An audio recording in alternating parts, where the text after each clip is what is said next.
유입되고 있어 비에 섞여 내릴 가능성이 있습니다. KBS 1라디오 11시 뉴스를 마칩니다. 아나운서 박철규였습니다. KBS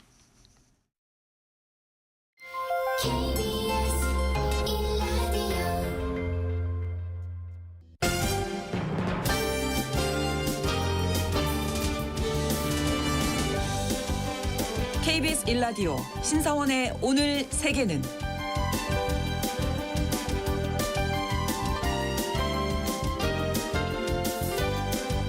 안녕하십니까. 아나운서 신성원입니다.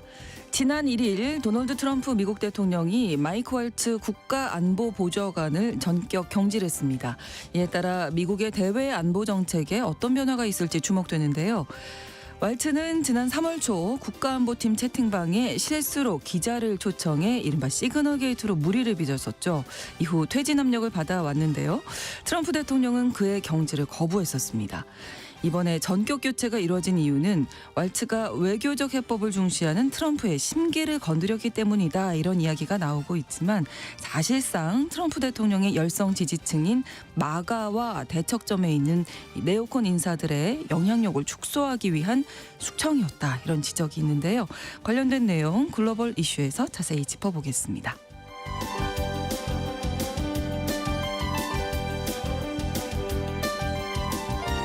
오늘 주목할 국제사회 뉴스는 헤드라인 뉴스와 키워드로 정리해드립니다. 통신원 취재수첩 아르헨티나 소식 전해드립니다.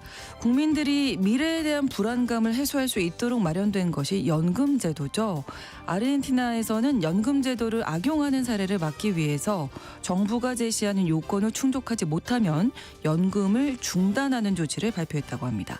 어떤 내용인지 잠시 후 통신원 연결해서 전해드리겠습니다. 5월 6일 화요일 KBS 1라디오 신성원의 오늘 세계는 시작합니다.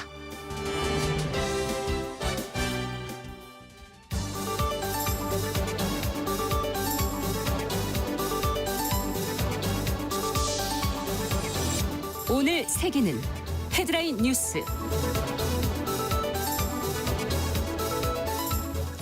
시진핑 중국 국가주석이 오는 7일부터 10일까지 러시아를 국빈 방문해 모스크바에서 열리는 러시아 전승절 기념행사에 참석할 예정입니다.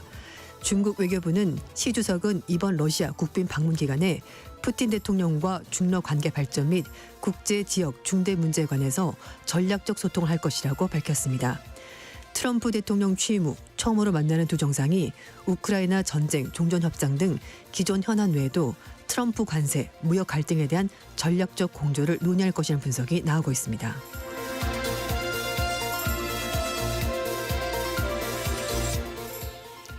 트럼프 대통령이 향후 2주 이내에 의약품 관세에 대해서 서명할 것이라고 밝혔습니다. 트럼프 대통령은 현지 시각으로 5일 의약품 제조 촉진 행정명령에 서명하면서 미국이 다른 나라와 비교해 매우 불공정하게 갈치당하고 있다며 다음 주 의약품 가격과 관련해 큰 발표를 할 것이라고 밝혔습니다.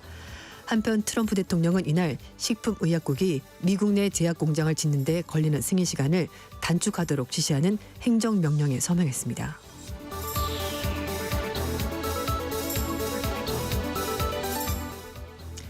이스라엘 안보 내각이 팔레스타인 무장정파 하마스를 겨냥한 가자지구 작전 확대안을 승인했습니다.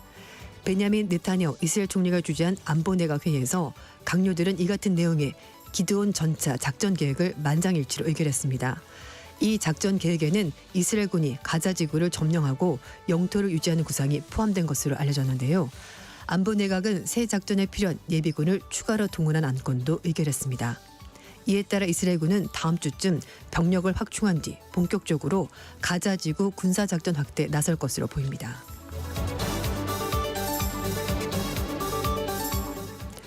버크셔 해서웨이 이사회가 만장일치로 그레거 에이브의 부회장을 차기 대표이사 겸 CEO로 선출했습니다. 에이블은 내년 1월 1일자로 버크셔 해서웨이 CEO로 취임하며 은퇴를 선언한 워렌 버핏은 회장으로 남습니다. 로이터 통신은 버핏이 회장직에 남으며 에이블이 CEO를 넘겨받는 과정에서 조직의 안정성을 더할 수 있고 투자자들을 안심시킬 수 있을 것이라고 전망했습니다. 앞서 버핏은 지난 3일 열린 버크셔 해서웨이 연례 주총회에서 은퇴 계획을 밝혔습니다.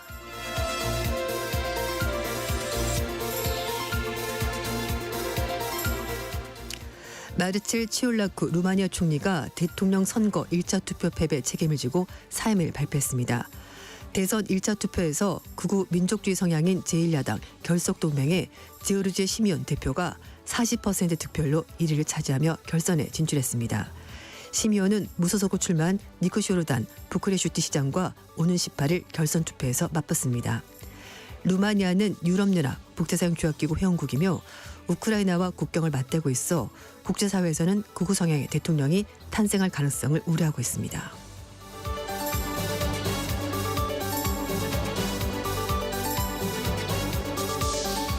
오늘의 헤드라인 뉴스 외신캐스터 조윤주 씨가 전해주셨습니다. 이번에는 키워드로 정리한 국제사회 소식을 살펴봅니다. 첫 번째 키워드, 우정이 어떻게 변하니? 사랑도 변하는데 우정이요. 그렇군요. 네, 예. 우정이 변했습니다. 트럼프 대통령 집권 1기 때부터 푸틴 러시아 대통령과 두 사람이 브로맨스를 과시했습니다. 그렇죠. 네. 그리고 이제 우크라이나 전쟁 종식을 위한 평화 협상에서도 미국이 중재에 나섰고요. 그 과정에서 에너지, 금속 분야에서 미국이 러시아와 공동 사업을 추진할 방안을 검토하면서 미국과 러시아가 밀착 행보를 보였는데요. 네. 그런데 러시아가 중국에 내일부터 레드카펫을 깔아줍니다. 시진핑 주석이 러시아를 7일부터 10일까지 국빈 방문하는데요. 네.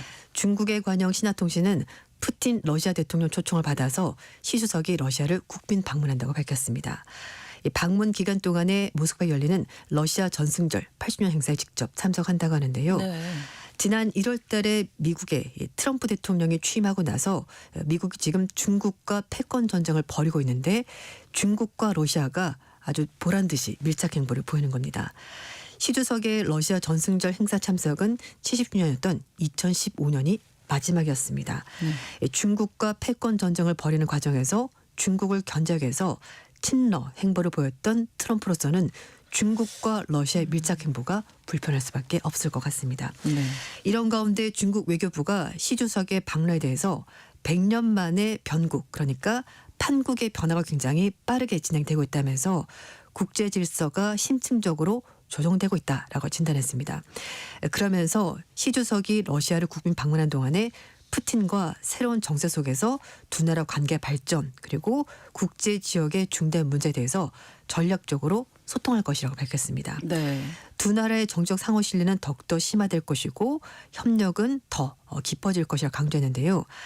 트럼프가 세계 질서 재편을 밀어붙이는 가운데 중국과 러시아가 협력해서 공동으로 대응하겠다고 중국이 밝힌 겁니다.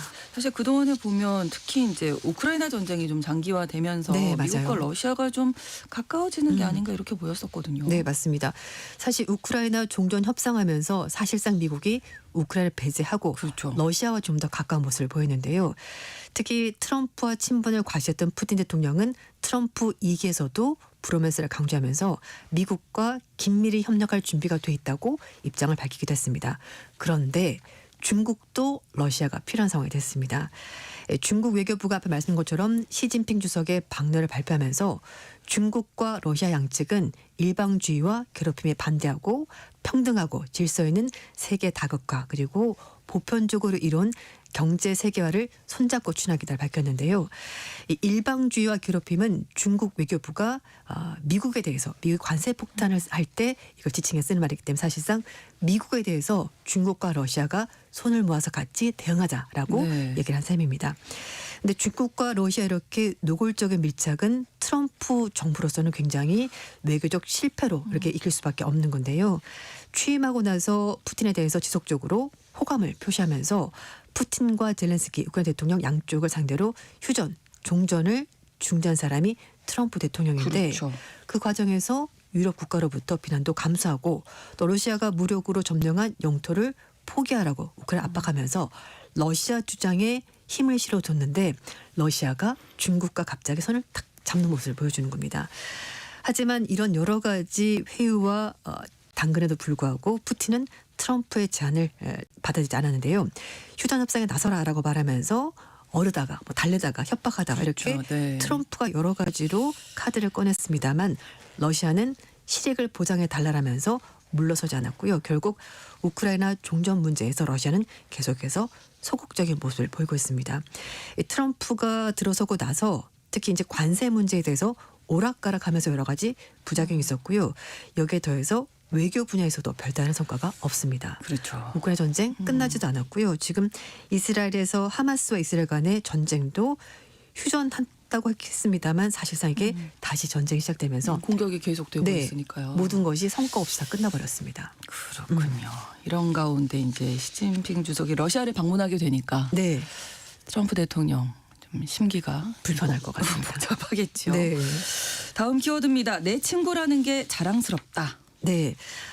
우리나라는 사실 그 친구가 되기 위해서는 나이가 좀 그래도 얼추 비슷해야지 그렇죠. 친구라고 하잖아요. 네. 근데 서양에서는 좀 나이에 상관없이 나이가 많아도 내 친구야라고 말을 할 수가 있는데 워렌 버핏에 대해서 정말 내 친구여서 너무나 감사하다, 자랑스럽다 이렇게 말하는 책의 거물들이 있습니다. 제이미 다이먼, JP 모건 최고 경영자인데요. 그래서 제가 나이를 찾아봤습니다. 네. 56년생 그리고 워렌 버핏은 30년생입니다. 1930년생. 네. 나이가 그러면 꽤 많이 차이 나죠. 예, 한 3촌벌? 네, 맞아요. 네. 그래서 다이먼 CEO가 69세 그리고 워렌 버핏이 95세입니다. 아버지 뻘이군요. 네.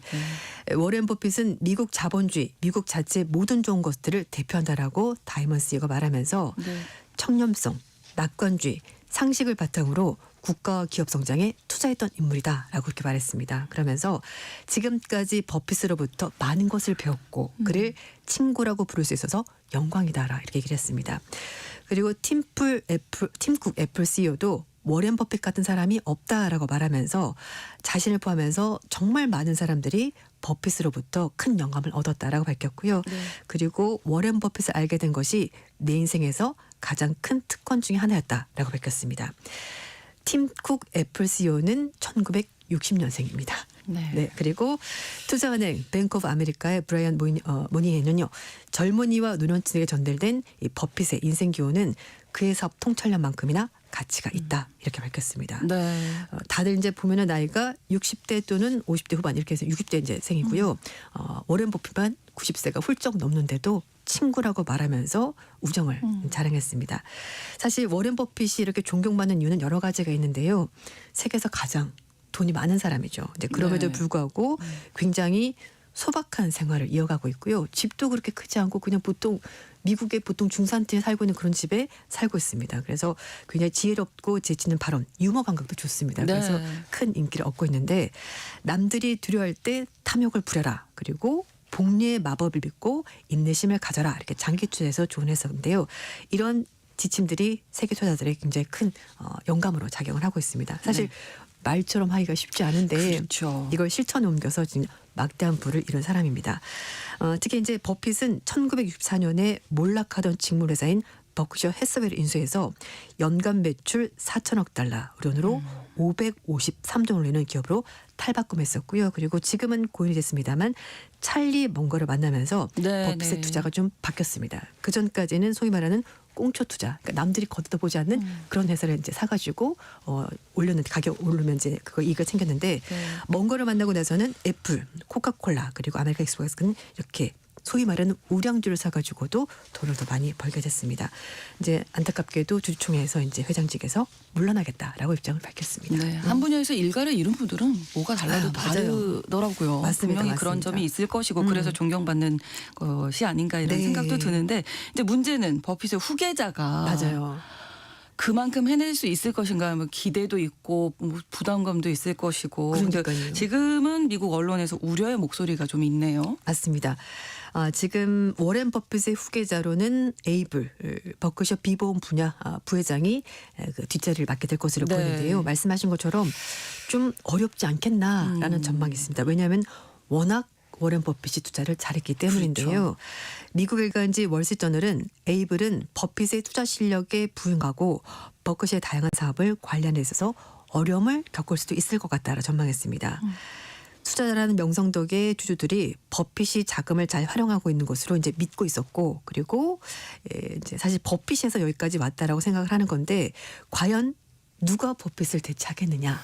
이게 가능한 일이겠느냐라고 이제 걱정을 하는 거죠. 그리고 영국의 파이낸셜 타임즈도 이 버핏 회장에 대한 찬사는 곧 후계자에 대한 과제가 될 것이라면서 에이블이 거장 반열에 오른 전임자와 같은 호평을 받을 수 있을지 그리고 버크셔의 모든 사업을 제대로 다룰 수 있을지는 지금으로서는 미지수다라고 전망했습니다. 네. 버크셔 해서웨이는 앞에 말씀드린 것처럼 이제 직물회사를 사서 이제 회사가 커지게 된 건데요. 이외에도 뭐 철도, 에너지화학 등 다양한 분야에서 자회사 180개를 거느리고 있고요. 주가가 60년 동안 550만% 상승했습니다. 네. S&P 500 수익률이 39,000%니까 그보다 훨씬 더 많이 올랐고요. 지금 현재 버크셔 해서웨이 주식이 76만 9,960달러라고 이제 나오고 있습니다. 그러니까 억대입니다. 주식 하나가. 그래서 네. 그 정도가 오른 건데요. 에이블 부회장이 CEO가 되고 나면은 가치 투자 전략 등 버핏 회장이 심어놓은 여러 가지 투자 유산을 잘 유지해서 이 막대한 자금을 잘 활용해야 되는 과제를 안게 됐는데요. 사실 이 버크셔가 최근 몇 년 동안에 적절한 인수 대상 회사를 찾지 못해서 지금 굉장히 많은 현금을 쌓아두고 있는 상황입니다. 이 현금을 그렇군요. 어떻게 네. 활용하느냐. 맞습니다. 네. 그래서 이제 한 시장 관계자는 에이블이 버핏처럼 데려간다면은 큰 실수가 될 그럼요. 것이라면서 같은 사람이 아니기 때문에 맞아요. 그게 그래서 어렵죠. 자신도 그걸 알 것이고 주주들도 최고의 그레이그 에이블이 되기를 바란다 이렇게 조언했습니다. 네. 앞으로의 과제가 남아 있군요. 맞습니다. 다음 키워드 부활하는 죽음의 감옥. 네, 트럼프 대통령이 정의사회 구현을 위해서 60년 전에 폐쇄된 엘커트레즈 교도소를 다시 문을 열겠다라고 밝혔습니다. 네. 지금은 박물관으로 돼 있다고 하는데요. 예. 엘커트레즈는 샌프란시스코 반에서 2km 떨어져 있는 작은 섬에 있는 교도소인데요. 차가운 바닷물, 강한 조류 때문에 탈출 불가능 감옥으로 굉장히 유명합니다. 네. 지금 베네수엘라 사람들을 적법한 절차 없이 엘살바도르에 있는 테러범 수용소 센터로 이 사람들 보내면서 트럼프 대통령이 지금 미국 언론들로부터 공격을 받고 있는데요. 그래서 진짜 정의를 구현한 사람이 법원이 아니라 바로 나다 이런 걸 보여주기 위해서 엘커트레즈 교도소를 다시 문을 열려고 하는 것 같다고 미국 언론들이 보도를 하고 있는데요. 트럼프 대통령이 소셜 미디어 통해서 미국이 그동안에 너무나 오랫동안 폭력적인 범죄자들, 사회 쓰레기들에게 고통을 받았다 이렇게 과격한 단어를 쓰면서 그래서 감옥을 문을 다시 열려는 것이고 이 감옥에 무자비한 범죄자들을 다시 수감하겠다라고 밝혔습니다. 네. 그래서 엘커트레즈가 앞으로 법과 질서, 정의의 상징이 될 것이라고 트럼프 대통령이 주장했습니다. 엘커트레즈는 19세기 중반에 군사 요새 그리고 등대로 원래 개발이 됐던 거라고 하는데요. 1934년부터 연방 교도소로 이용이 됐습니다. 네. 마피아 두목, 알카포네 그리고 기관총으로 별명이 있는 조지 켈리 이렇게 유명한 조직 범죄자의 우두머리가 여기에 갇히면서 유명해졌고요. AP통신은 엘커트레즈에서 총 14번의 탈옥 시도가 있었는데 대부분 실패했다고 전했습니다. 앞에 말씀드린 것처럼 바닷물이 너무나 차갑고 그렇죠. 조류가 세고요. 거기에다가 상어떼까지 있기 때문에 사실 바다에 들어갔다가 네. 죽을 수도 있는 상황이어서 좀 어. 힘들었는데 이례적으로 1962년에 프랭크 모리스는 3명이 탈옥한 사건이 있었는데요. 이게 전설로 남았습니다. 그렇군요. 장기간 감방벽을 숟가락으로 파가지고요. 통로를 만들어서 흔적도 없이 사라졌는데 네. 연방수사국은 익사로 결론 내렸습니다만 시신을 찾지 못했습니다. 그래서 아직까지도 미스터리가 남아있는데요. 그래서 엘커트레즈 탈옥 그리고 더럭 같은 영화의 소재가 되기도 했었습니다. 맞아요. 네, 네. 근데 사실 이 감옥은 재정 인권 문제 때문에 폐쇄가 됐고 지금은 박물관으로 바뀐 상태인데 트럼프 대통령이 이렇게 박물관을 교도소로 바꾸겠다라고 하자 일부에서는 세금 줄여준다고 하면서 박물관을 감옥으로 다시 바꾸면 엄청난 세금이 들어갈 텐데 이건 도대체 어떻게 할 거냐라는 물음이 나오기도 합니다. 그렇군요. 다음 키워드입니다. 할리우드의 굴욕. 네. 우리나라 예전에 스크린 쿼터제가 있었습니다. 네, 그렇죠. 네. 해외에서 들어오는 영화를 좀 막는다기보다는 어쨌든 우리나라 우리 영화를 영화를 좀 살리자. 살리기 위해서 네, 그랬었는데요. 그때 사실 가장 대표적인 게 헐리우드 영화였습니다. 그렇죠. 근데 지금은 트럼프 대통령이 외국 영화에 대해서 100% 관세를 여기도 부과하는 건데 관세군요. 예. 이유는 미국 영화를 보호하기 위해서다라고 얘기를 하고 있습니다.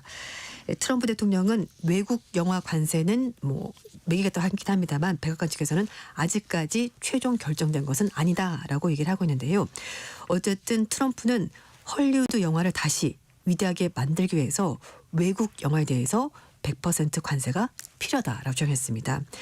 트럼프 대통령이 SNS에 다른 나라는 영화 제작에 인센티브를 주는데 이게 결국 미국에 대한 위협이 된다라고 주장을 했고요. 네. 그러면서 영화 산업이 미국에서 시작이 됐는데 이제는 미국을 떠나버렸다라면서 미국은 다시 영화 산업을 다 찾겠다라고 밝혔습니다.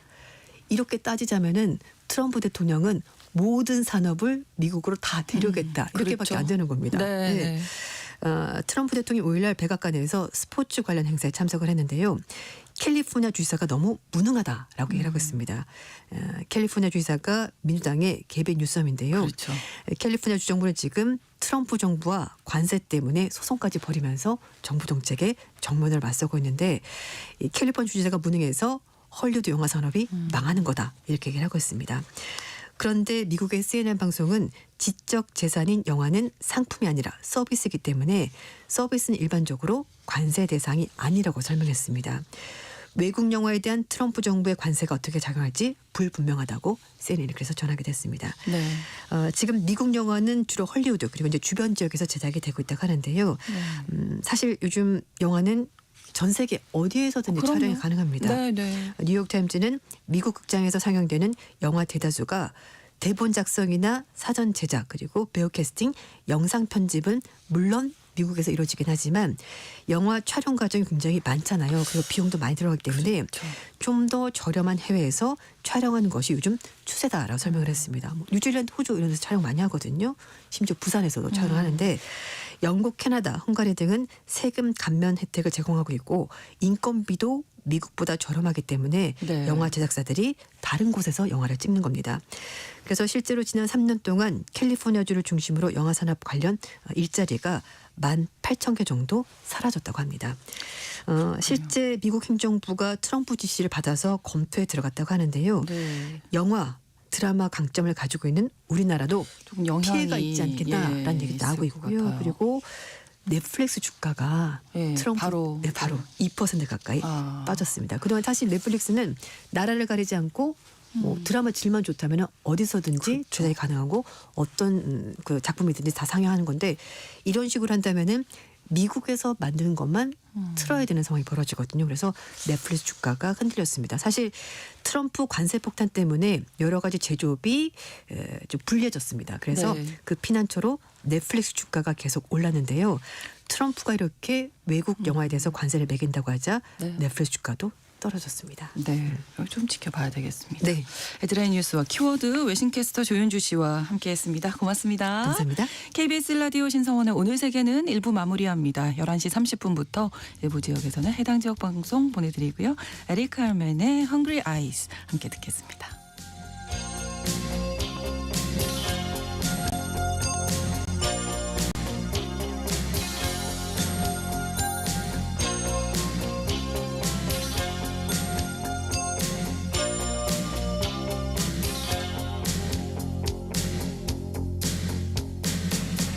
I've been meaning to tell you I've got this feeling that won't subside.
지금 시각은 11시 30분입니다.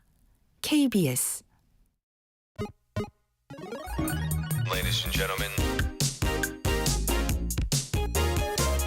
국제사회의 다양한 뉴스를 한눈에 KBS 1라디오 신성원의 오늘 세계는 세계를 바로 보는 최소한의 투자입니다.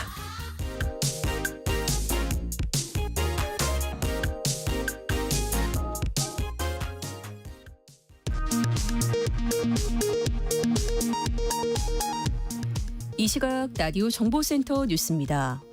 이재명 더불어민주당 대선 후보는 오늘 충북, 충남, 전북 지역에서 골목골목 경청 투어를 이어가며 시민들과 만납니다. 민주당은 국민의힘이 바지 후보를 뽑았다고 비판한 데 이어 조희대 대법원이 3차 내란을 기도하고 있다며 대선 불개입 의사를 명확히 밝히라고 촉구했습니다. 김문수 국민의힘 대선 후보와 한독수 무소속 예비후보의 단일화를 놓고 당 내부 힘겨루기가 본격화된 가운데 국민의힘은 김문수 후보의 요구를 수용해 선대위 인선을 의결했습니다. 한독수 후보 측은 오늘 11일까지 단일화 결론이 나야 한다는 입장을 밝혔습니다. 지난해 전국 고등학교에서 발생한 학교폭력 시미 건수는 7,400여 건으로 한 해 전보다 27.6% 증가한 것으로 나타났습니다. 국가공무원 채용 과정에서 성범죄 전과를 이유로 합격을 취소한 처분은 타당하다는 법원의 판단이 나왔습니다. 지난 3월 서울 강동구 명일동에서 발생한 대형 땅꺼짐, 싱크홀 사고 이후 약 한 달 동안 서울에서 집안 침하 관련 신고는 모두 1,450건으로 평소보다 2배 이상 는 것으로 나타났습니다. 최근 품질 논란과 축제 현장 위생 논란 등이 잇따른 더본코리아의 백종원 대표가 세 번째 사과문을 내고 앞으로 모든 방송 활동을 중단하고 회사 성장에 집중하겠다고 밝혔습니다. 지금까지 라디오 정보센터 뉴스 정한나였습니다.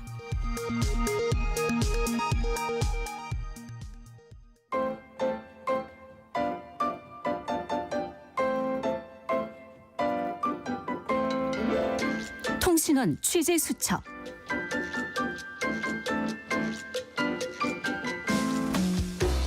통신원 취재 수첩입니다. 오늘은 아르헨티나 부에노스아이레스에서 몇 가지 소식 준비하셨는데요. 정덕주 통신원 연결해서 들어보겠습니다. 안녕하세요. 안녕하세요. 정덕주입니다. 네. 지난달에 선종하신 프란치스코 교황이 또 아르헨티나 출신이잖아요. 그래서 현지의 이 애도 분위기 어땠는지 궁금합니다. 네, 아르헨티나 출신으로 호르케 마리오 베르고글리오라는 이름으로 태어나 2013년 라틴 아메리카 출신 최초의 교황이 된 프란치스코 교황의 서거에 온 아르헨티나가 슬퍼했습니다. 네. 교황 서거 소식이 알려진 직후부터 부에노스아이레스 다운타운 내에 위치한 메트로폴리탄 대성당에서는요, 교황을 위한 미사가 진행됐고 수많은 신자들이 미사에 참석해 애도했습니다. 또 아르헨티나 한인 동포 가톨릭 신자들도 교황 서거 소식에 슬픔을 표했습니다. 이유는 바로 1990년대 베르고글리오 신부는요, 한인 동포 성당이 있는 구역을 담당했던 신부였기 때문입니다. 아, 네. 한인 성당에 행사가 있을 때 미사를 직전하기도 했고 네. 또 동포 신자들이 내놓은 한국 음식을 맛보기도 했다고 합니다. 그렇군요. 그래서 한인 동포들 중에도 베르고글리오 신부와의 일들을 추억하고 또 기억하는 이들이 있습니다. 네, 이 프란치스코 교황 검소함이 아르헨티나에서도 유명했다고요? 네, 그렇습니다. 프란치스코 교황이 아르헨티나에서 추기경으로 임할 때 그의 검소함과 소탈함의 일화들은 타의 모범이 되기도 합니다. 빈민 사목에도 직접 뛰어들어 실천했고 신자들과의 만남을 선호했으며 자가용 대신 대중교통인 버스나 지하철로 이동했다 합니다. 늘 낡은 구두를 신고 다녔기에 교황 선출을 위한 추기경단 비밀회의인 꽁클라베에 참석하기 위한 추기경에게 신부들이 돈을 모아 새 구두를 사준 적도 있다고 합니다. 그렇군요. 아르헨티나에서 선종하신 프란치스코 교황에 대한 애도 분위기가 더 특별했던 것 같고요. 또 한 가지 소식 준비하셨는데 아르헨티나 정부가 연금 중단 조치를 발표했네요. 네, 올해부터 정부가 내거는 요건을 충족하지 못하는 소액 연금을 중단하겠다는 조치를 발표했습니다. 네. 한국의 국민연금공단과 같은 역할을 하는 곳이 바로 안세스 국가사회보장국인데요. 네. 안세스에서 대표적으로 다루는 연금은 노령연금, 장애연금과 다자녀 부모연금, 그리고 포클랜드 전쟁, 아르헨티나 명으로는 말비나스 전쟁 참전용사연금 등입니다. 네. 먼저 정부가 내건 연금 수급 중단의 첫 번째 요건은요. 수급자는 해외에 90일 이상 체류할 수 없습니다. 이 건은 이민청과 함께 데이터를 체크할 예정이라 합니다. 네. 그동안은 아르헨티나에 인접한 나라의 사람들이 국경을 육로로 넘어와서 이민 수속 브로커들을 통해 이민 수속을 진행해 아르헨티나의 영주권을 획득한 후 자국으로 돌아가 살면서도 연금을 타내는 경우가 비일비재했는데요. 네. 정부가 이 건에 대해 칼을 빼든 것입니다. 장애연금 관련해서도 문제가 좀 많았었는지 감사에 들어간다고요. 네, 그렇습니다. 정부는 보건부와 함께 100만 건이 넘는 장애연금에 대해 감사를 펼칠 예정입니다. 네. 계속해서 장애연금을 수령하려면요. 공식 기관에서 발행한 장애인 증서와 더불어 장애가 66% 이상이 돼야 합니다. 아마도 그간은 보건부의 감사 없이 비공식 기관에서 발행한 장애증을 통해 부정하게 장애가 없음에도 불구하고 장애연금을 수령한 건이 많았기 때문에 이런 조치가 취해진 듯합니다. 네. 정부의 이번 조치는요. 사회보장급여에 할당한 자금에 대한 정부 재정에 대한 통제를 강화해서요. 재정 적자를 감소하고 또 잠재적인 부정과 사기를 적발하기 위함의 그 목적이 있습니다. 그렇군요. 마지막으로 또 한 가지 소식이 있는데 2차 세계대전 이후에 아르헨티나로 망명한 나치 관련 기밀 문서가 있는데 이 문서들을 정부가 공개하겠다 이렇게 밝혔군요. 네, 현지 정부는 아르헨티나로 망명한 나치 관련 비밀 문서들을 모두 공개하기로 결정했습니다. 네. 이미 15년 전인 크리스나 페르난데스 정권 시절인 2010년 법령에 의해 공개가 결정되었지만 당시 행정부에서 이행하지 않았습니다. 기밀 문서가 해제되면 아르헨티나에 정착한 나치의 은행 및 금융에 대한 세부 정보가 밝혀질 것이며 또 현지에 도착했을 때 받은 지원에 대한 정보도 알 수 있습니다. 정부의 이번 나치 관련 기밀 문서 해제의 목적은요. 관련 사항들을 은폐할 타당한 이유가 없으며 정치적 조작 없이 모든 사회 구성원이 역사적 기억에 접근하기를 바란다고 발표하며 이뤄진 일입니다. 네. 히틀러 관련해서 음모론이 참 많은데 아르헨티나에서는 히틀러가 아르헨티나로 도망쳤다 이런 음모론이 있었다고요. 네, 2차 세계대전 후 수많은 음모론 중 하나는요. 네. 히틀러가 베를린 벙커에서 자살한 게 아니라 아르헨티나로 도망쳐 새로운 신분으로 살았다는 것입니다. 자연 경관이 수려하고 빙하의 도시로도 유명한 관광지 중 하나인 아르헨티나 남쪽 파타고니아 지역의 라 앙고스뚜라라는 한적한 마을에서 네. 히틀러가 새로운 신분으로 살다 1962년 73세의 나이에 사망했다는 설도 있습니다. 또한 당시 그 마을에서 독일어를 쓰던 코수염난 사람을 봤다는 일도 있었습니다. 네. 하지만 아직까지 히틀러의 아르헨티나의 도피설은 정확한 근거가 없는 카더라일 뿐 이를 입증할 자료는 없습니다. 나치 관련 기밀 문서가 공개되면 히틀러 사망에 대한 진실이 드러날 수 있을지 관심이 모이고 있습니다. 네, 여기까지 듣겠습니다. 오늘 소식 잘 들었습니다. 고맙습니다. 네, 감사합니다. 네, 아르헨티나 부에노스아이레스에서 정덕주 통신원이었습니다.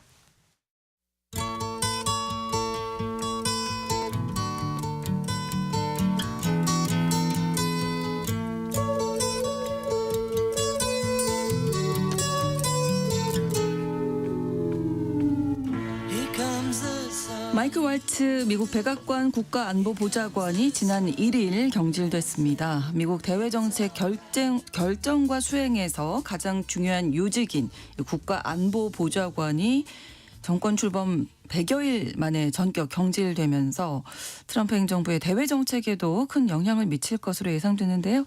오늘 글로벌 이슈 이 이야기 다뤄보겠습니다.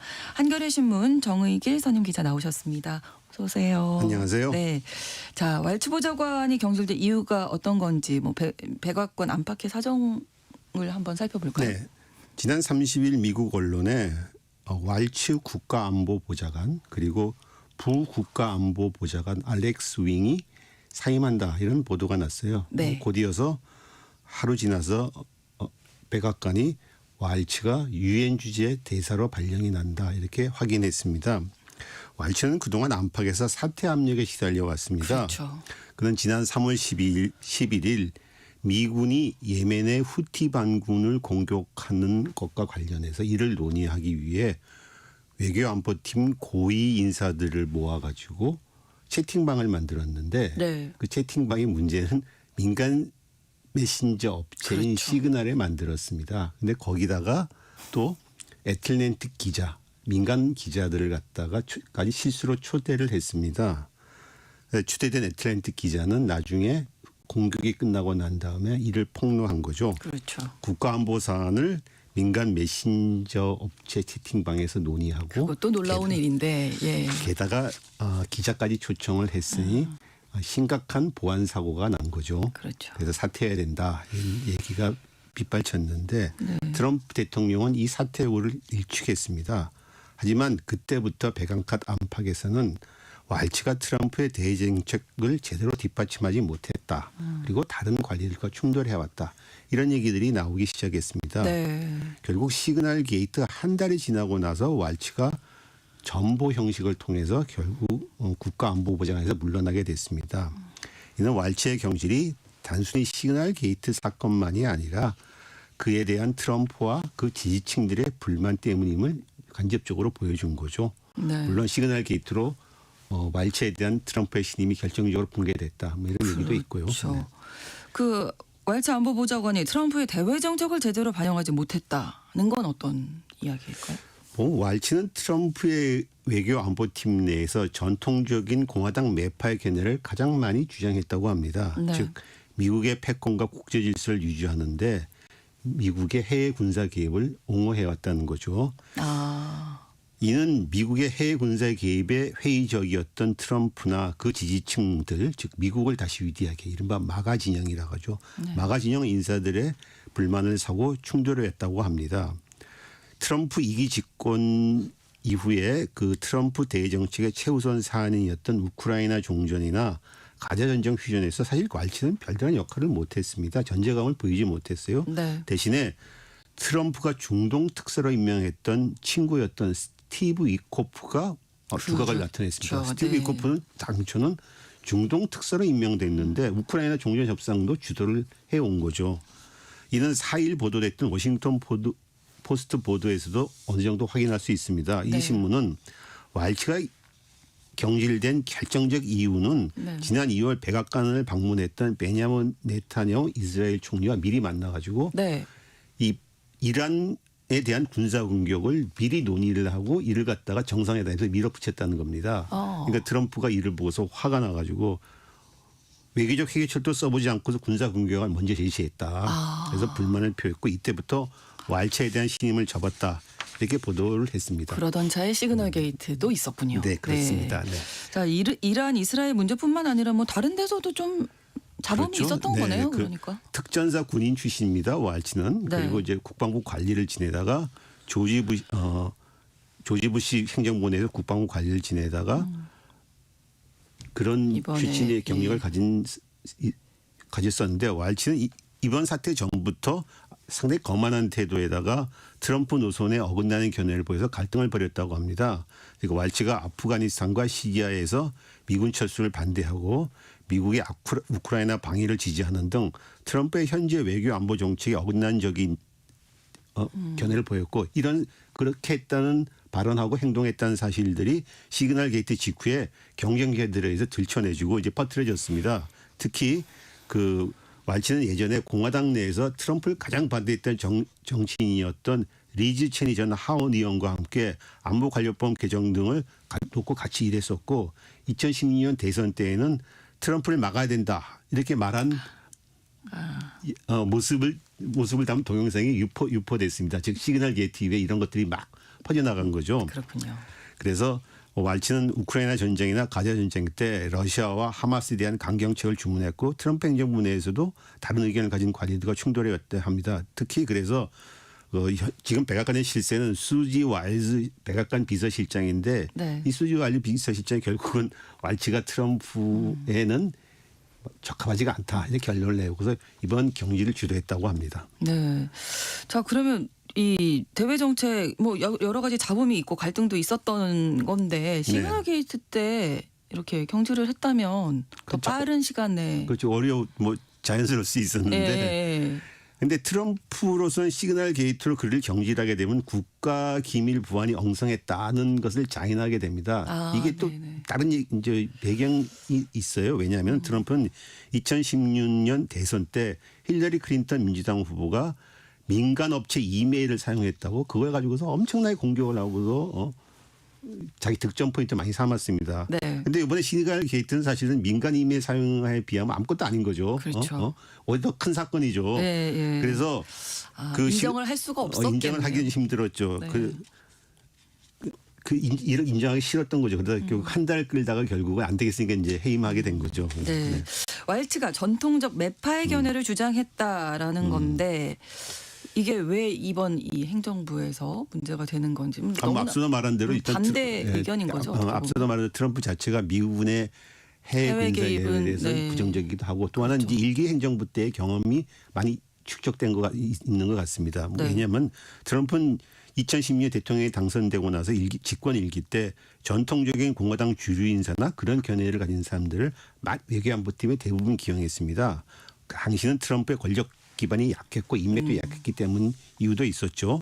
당시 국무장관의 렉스 틸러슨에 이어서 마이크 폼페이오, 국방장관의 제임스 매티스, 안보보좌관의 허버트 맥메스터에 이어서 존 볼튼, 백악관 비서실장의 존 켈리 등 공화당 주류 인사나 혹은 네오콘 견해를 가진 사람들을 기용했습니다. 이들은 국제 질서에서 미국의 책임과 패권을 중시하고 이를 위해서라면 미국의 해외 군사 개입도 마다하지 않는 견해를 보였죠. 그런데 이 사람들이 트럼프 일기 행정부 내에서 이른바 어른의 축이다 이제 어른들이다 해갖고서 트럼프를 갖다가 많이 이제 교화하고 견제했다 이렇게 얘기가 있었습니다. 그런데 그 얘기는 뒤집어 보면 트럼프 이 사람들한테 많이 견제를 받아서 충돌했다는 얘기고 결국 이 사람들은 막판에 결국 모두가 하차했습니다. 트럼프가 사실 밀어붙였던 북한의 김정은과의 정상회담이 결실을 맺지 못한 것도 존 볼턴 당시 국가안보보좌관이 방해했기 때문이기도 합니다. 어쨌든 트럼프는 국제 질서 유지를 위해 미국이 책임지고 비용을 치러야 한다는데 동의하지 않고 있고 미국에 대한 미군의 해외 군사 개입에 대한 회의적입니다. 뭐 이거는 트럼프의 의견이기도 하고 트럼프를 지지하는 마가 진영의 의견이기도 합니다.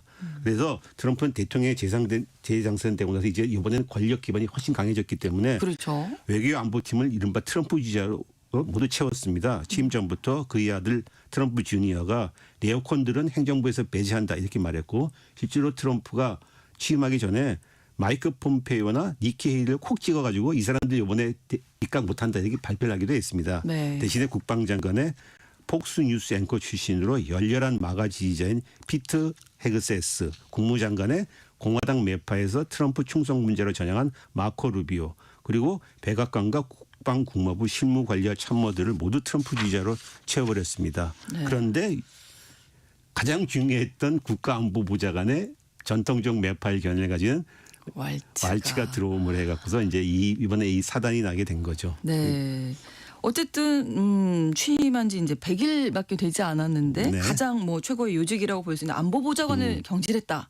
이거는 대외 정책에 조금 혼란이 있었구나. 이런 걸 보여주는 그렇게 볼 수 있습니다. 근데 뭐 그런 측면도 있고 또 하나는 미국 보수 진영이나 대외 정책에서 트럼프와 마가 진영의 장악력이 확고해지고 있다. 뭐 이런 측면도 또 있는 것 같아요. 앞서 말한 대로 트럼프 일기 집권 때 거의 임기 막판까지 공화당 주류 인사들을 기용했고 기대해왔습니다. 하지만 이번에는 임기 초부터 전 행정부 강요와 실무 관료들을 트럼프 지지자로 채웠고 전통적인 관점에서 보자면 왈츠는 사실 온공파인데도 이 사람마저도 숙청으로 날려버린 거죠. 왈츠의 경질 전에 이미 외교안보 분야에서는 숙청이 진행되고 있었습니다. 네. 트럼프는 지난 4월 초에 국가안보국이라면 이제 주로 도감청을 하는 기관으로서 미국의 국가안보에 상당히 중요한 기관입니다. 네. 이 국가안보국장이자 사이버 사령부 사령관인 티모시 하우 공군 장군 그리고 웬디 노블 국가안보국 부국장, 국가안보회의 내의 국제기구국장 등 국장급 4명을 포함해서 모두 12여 명의 고위 혹은 핵심 실무 관료들을 해임했습니다. 트럼프는 하우 국장을 해임한 당일에 네. 이런 말을 했어요. 우리는 언제나 사람들을 교체한다. 우리가 좋아하지 않거나 이득을 취하거나 다른 사람에게 충성하는 사람들이 그 대상이다. 이런 말을 했습니다. 이건 숙청했다는 얘기죠. 이 사람들을. 그렇죠. 네. 네. 근데 이 숙청 자업이 특히 트럼프의 측근이자 극우 음모론자인 노라 루머에 의해서 큰 영향을 받았다. 이런 언론 보도가 나왔습니다. 네. 로라 루머를 만난 뒤에 트럼프가 이 해임 지시를 내렸고 그리고 나서 루머가 X 등 소셜미디어에 하우 장군과 그의 부국장 노블이 트럼프 행정부에게 비협조적이었고 충성심이 부족했다. 이런 주장을 했습니다. 특히 루머는 마크 밀리 전 합참의장을 반역죄로 규정하는데 네. 하우 장관이 이 밀리에 의해서 기용됐고 노블 부국장은 트럼프의 비판자였던 제임스 클래프 전 국가정보국장과 가까운 사이였다. 이런 얘기를 올렸습니다. 그러니까 트럼프가 이제 어쨌든 뭐 로라 루머에서 크게 영향을 받았는지 안 받았는지는 잘은 모르겠지만 어쨌든 트럼프가 하여튼 이런 이유로 해갖고서 이 사람들 갖다가 숙청을 한 거죠. 전체적으로 그러면 이제 앞으로는 트럼프 외교 안보팀이 트럼프주의자로 다 채워지지 않을까. 뭐 이런 그렇게 생각이, 헌책 예. 관점은 그렇게 볼 수 있고요. 네. 좀 더 약간 좀 디테일하게 보자면은 네. 이른바 자제론자나 중국 우선론자들이 외교안보팀에서 입지가 더 커졌다 이렇게 말할 수 있습니다. 트럼프가 지난 2016년 공화당 대선 후보로 선출된 이후에 보수 네. 진영 내에서는 그 트럼프 행정부와 그 공화당 내에서 대정책과 관련해서 이른바 패권론자, 중국 우선론자, 자제론자라는 세 그룹이 서로 각축을 벌여왔는데 네. 그중에서 이제 이 자제론자, 중국 우선론자들의 입지가 높아지게 됐다는 거죠. 전통적인 공화당 주주 노선인 패권론자는 앞서 말한 대로 미국이 전 세계적인 지도력과 군사력을 유지해야 되고 또 유지할 수 있고 이를 위해서는 군사 개입도 마다하지 말아야 된다. 네. 이런 사람들입니다. 전통적인 매파라고 할 수 있겠죠. 근데 이 사람들은 이제 트럼프 2기 행정부 들어가지고 거의 배제된 데다 이번에 왈츠 경질을 결정적으로 이제 입지가 약해졌습니다. 하지만 공화당 내에서는 여전히 존재하겠죠. 영향이 네. 있죠. 네. 중국 우선론자는 중동과 유럽에서 미국의 개입과 역할을 철수하고 중국에 집중해야 된다 하는 그룹입니다. 또 자제론자는 해외에서 미국의 군사 개입을 가능한 한 축소하고 자제해야 된다. 이런 입장입니다. 자제론자의 대표적인 인물로는 미국 정보기관을 총괄하는 국가정보국장에 기용된 털시 게버드 전 민주당 하원 의원을 들 수 있습니다. 또 그리고 제이디 벤스 부통령, 랜드폴 상원의원, 스티브 배넌 전 백악관 전략수석, 대북한 특사라고 할 수 있는 리처드 그레넬 특사 등이 있습니다. 중국 우선론자로는 그 이론적 자장을 갖다가 현재 국방정책 차관인 엘브리지 콜비라는 사람이 있습니다. 그리고 네. 조시 올리 상원의원이 대표적이라고 합니다. 콜비라는 사람은 주한미군을 대북한 억지가 아니라 대중국 대결용으로 돌려야 된다. 이런 주장까지 네. 하고 있는 사람입니다. 그렇군요. 네. 이렇게 중국 우선론자라든지 자제론자들이 득세하면서 대외 정책에 앞으로 좀 영향을 많이 미치겠네요. 그렇습니다. 네.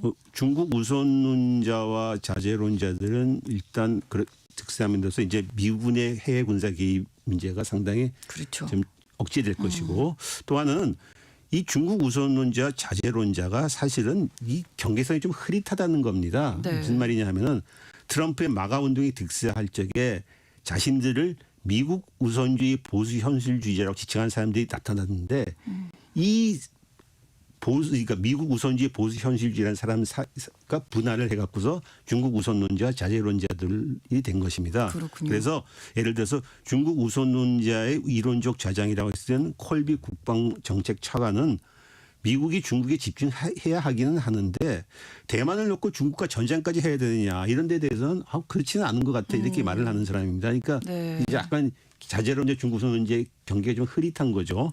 특히 국방부 내에서 이른바 중국 우선론자와 자제 논제를 넘나드는 이런 관리들이 부차관보, 차관보로 대거 기용이 됐다고 합니다. 네. 그래서 왈츠의 경질이 이들의 영향력, 즉 콜비나 이 국방부 내에 기용됐던 실무 관료들, 이게 중국 우선론자나 자제론자를 넘나드는 이런 실무관들의 영향력을 더욱 강할 것으로 보입니다. 네. 왜냐하면은 왈츠는 이른바 이 미국의 대정책을 총괄하고 조정하는 사람이 상당히 힘이 약해졌으니까는. 네. 그래서 워싱턴 포스트는 이런 얘기를 했습니다. 대정책 결정과 집행을 조정하는 국가안보보좌관과 국가안보 필요성이 약해졌고 위상이 약해졌고 트럼프에게 더욱 필요성이 적어졌다. 그래서 결과적으로 무엇보다도 대정책에서 트럼프 본인의 독주가 더욱 심화될 것이다. 이런 진단을 했습니다. 네.